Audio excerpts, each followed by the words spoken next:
Hello everyone. तो last part में हमने फंक्शन ऑफ प्लाज्मा मेम्ब्रेन को अच्छे से पढ़ा था। अब हमारा नेक्स्ट टॉपिक है transportation of molecules across plasma membrane in a cell. ठीक है, कि जैसे एक सेल है तो सेल से ट्रांसपोर्ट कैसे होता है। अभी अपन पढ़े हैं ना इसके एग्जांपल में प्लाज्मा मेम्ब्रेन के, कि वो ट्रांसपोर्ट होने देता है सेल, एक सेल से दूसरे सेल में ट्रांसपोर्ट होने देता है चीज़ें। तो किस तरीके से वो ट्रांसपोर्ट होने देता है, लेकिन उससे पहले हमको कुछ टाइप्स ऑफ मेम्ब्रेन्स पढ़ने पड़ेंगे। तो टाइप्स ऑफ मेम्ब्रेन्स कितने टाइप के होते हैं? 4 टाइप के होते हैं। ठीक है, मेम्ब्रेन यानी किसी भी चीज़ की कवरिंग को बोला जाता है मेम्ब्रेन। अब मेम्ब्रेन इम्परमिएबल हो सकता है, परमिएबल हो सकता है, सेमी परमिएबल हो सकता है और सेलेक्टिवली परमिएबल हो सकता है। इम्परमिएबल मेम्ब्रेन की क्या मतलब है कि जैसे ये एक ऐसा मेम्ब्रेन है, सपोज़ ये एक मेम्ब्रेन है, एक कवरिंग है किसी चीज़ की, तो वो किसी भी चीज़ को पास होने नहीं दे रही है अपने पास से, उसको बोलते हैं impermeable membrane. Does not allow any substance to pass through it. Permeable membrane का मतलब क्या है कि ये एक ऐसा मेम्ब्रेन है, एक ऐसा कवरिंग है किसी चीज़ का जो हर टाइप के सब्सटेंस को, गैसेस को, मॉलिक्यूल्स को पास थ्रू होने देगा। जैसे कि सेल वॉल, आगे हम लोग सेल वॉल के बारे में डिटेल में पढ़ेंगे, जिसमें हमको ये समझ में आएगा कि सेल वॉल वाटर हो, मिनरल्स हो, कार्बन डाइऑक्साइड, ऑक्सीजन हो, हर चीज़ को क्या बोलते हैं, पास थ्रू होने देता है। ठीक है, वो रोकता नहीं है किसी चीज़ को। फिर तीसरे टाइप का जो मेम्ब्रेन आता है वो होता है सेमी परमिएबल मेम्ब्रेन। ये क्या करता है, सिर्फ़ और सिर्फ पानी को ही पास होने देता है। जैसे ये एक मेम्ब्रेन है तो सिर्फ़ और सिर्फ H2O यानी कि वाटर ही या तो अंदर जाएगा या वाटर ही इससे बाहर आएगा, ना कार्बन डाइऑक्साइड, ना ऑक्सीजन, ना ही कोई मिनरल्स, ना ही कोई न्यूट्रिएंट्स, कुछ भी नहीं। उसके अलावा लास्ट में आता है सेलेक्टिवली परमिएबल मेम्ब्रेन, जिसके बारे में हम लोग ऑलरेडी पीछे डील कर चुके हैं कि selectively permeable membrane plasma membrane को बोलते हैं। ये क्या करता है, सेलेक्ट करता है, सेल को जिस चीज़ की ज़रूरत है उसी चीज़ को वो अंदर आने देगा।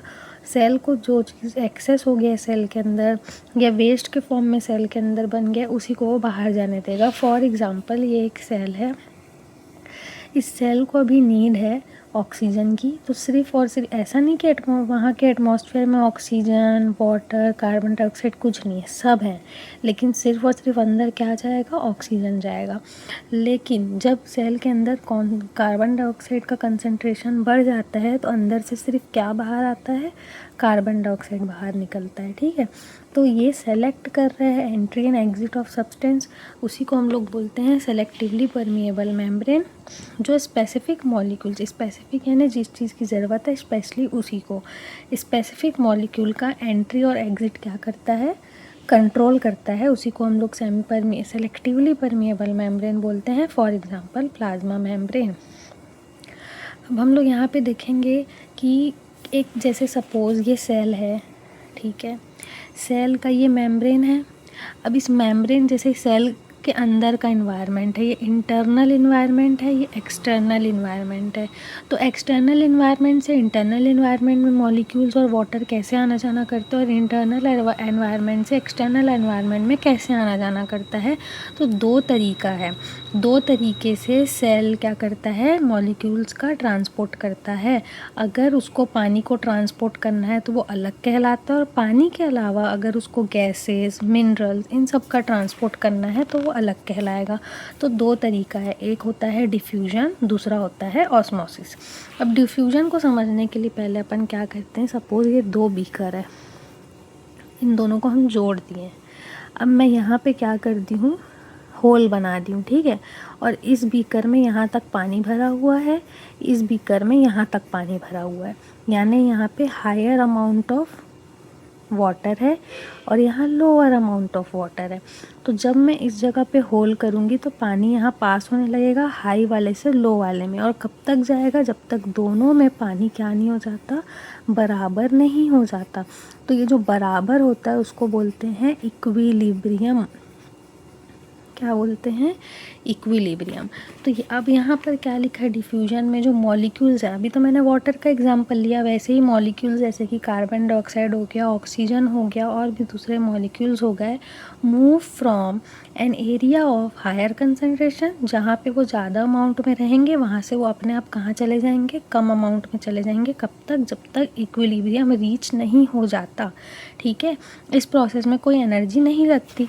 सपोज़ ये वाला जो प्रोसेस हम लोग देखें, ये अपने आप हो रहा है, हमने बस होल कर दिया है, अपने आप हायर कंसंट्रेशन से लोअर कंसंट्रेशन में पानी जा रहा था। अब अगर अपने को डिफ्यूजन समझना है सेल के टर्म्स में, ये अपना एक सेल हो गया, ठीक है, ये सेल हो गया। अब ये सेल का प्लाज्मा मेम्ब्रेन है,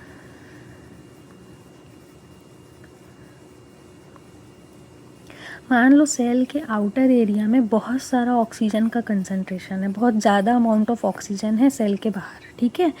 अब सेल के अंदर ऑक्सीजन का कंसंट्रेशन कम है, तो अपने आप ऑक्सीजन जो है, क्योंकि सेल को पता है कि मेरे को ऑक्सीजन की ज़रूरत है, तो हायर कंसंट्रेशन, जब ऑक्सीजन की ज़रूरत पड़ेगी सेल को, तो हायर कंसंट्रेशन से लोअर कंसंट्रेशन में ऑक्सीजन मूव कर जाएगा, यहाँ पे किसी एनर्जी की ज़रूरत नहीं पड़ेगी।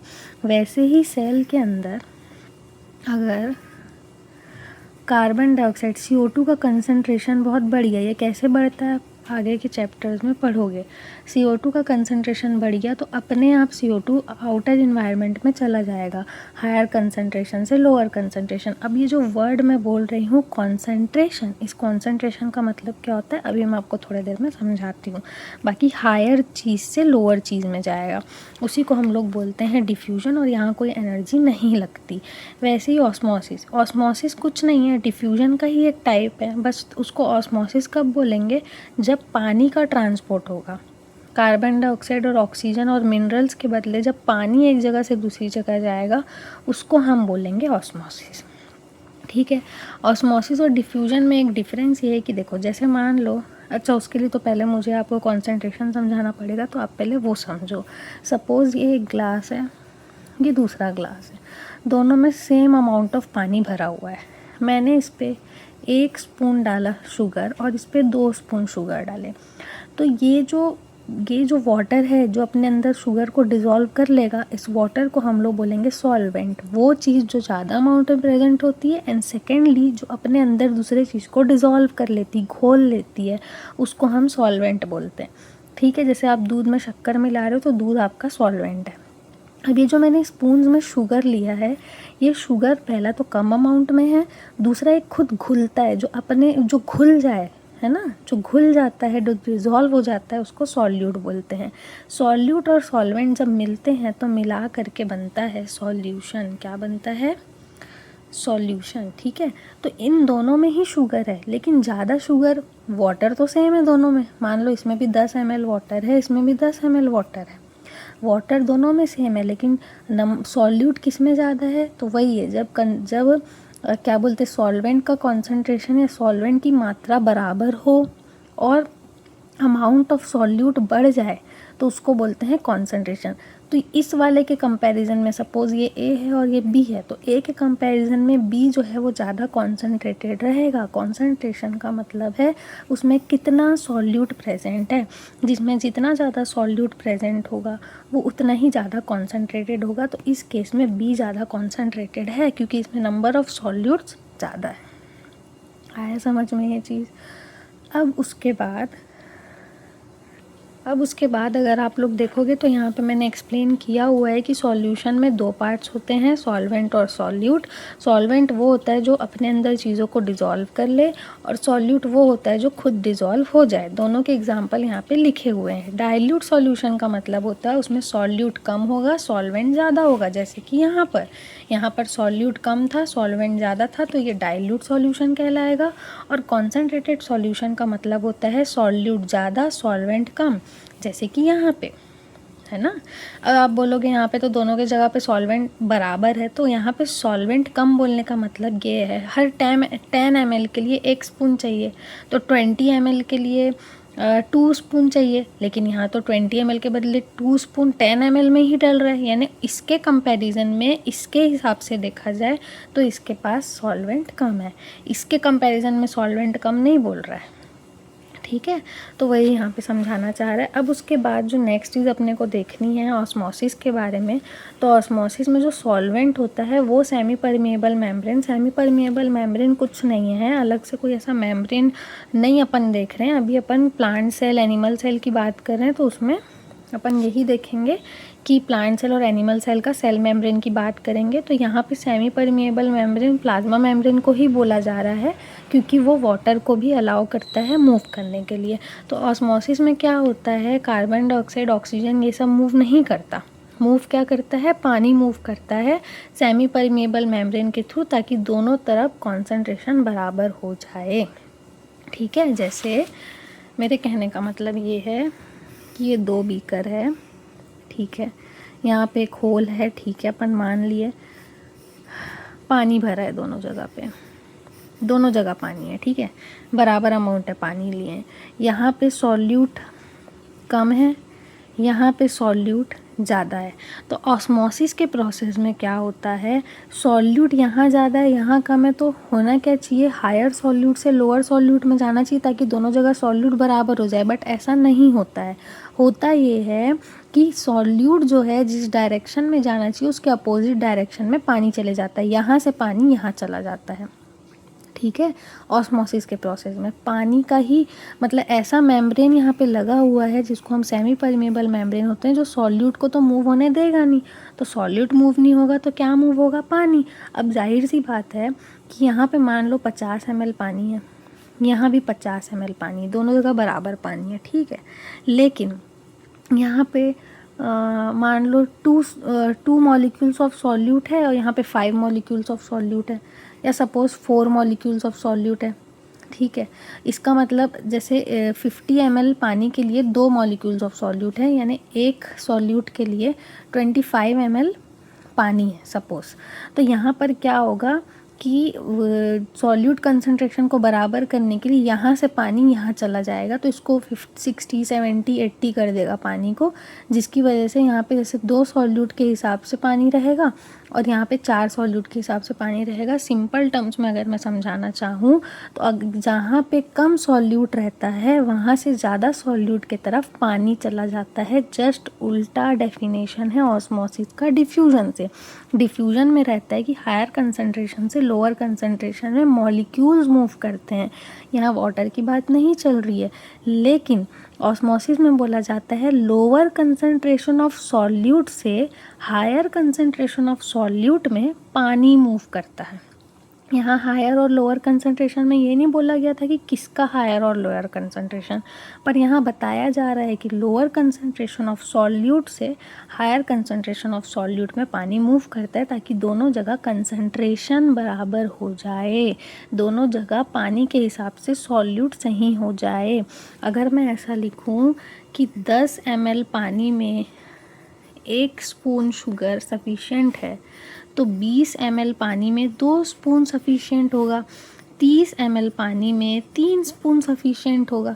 ऐसा तो नहीं बोल रही हूँ मैं कि 30 ml पानी में भी 1 स्पून अगर मैं शक्कर डाल दी तो सफिशेंट होगा। यहाँ तो सॉल्यूट कम हो जाएगा, मतलब ये डाइल्यूट सॉल्यूशन बन जाएगा, है ना। यहाँ 5 स्पून शक्कर डाल दूँगी तो कॉन्सेंट्रेटेड बन जाएगा।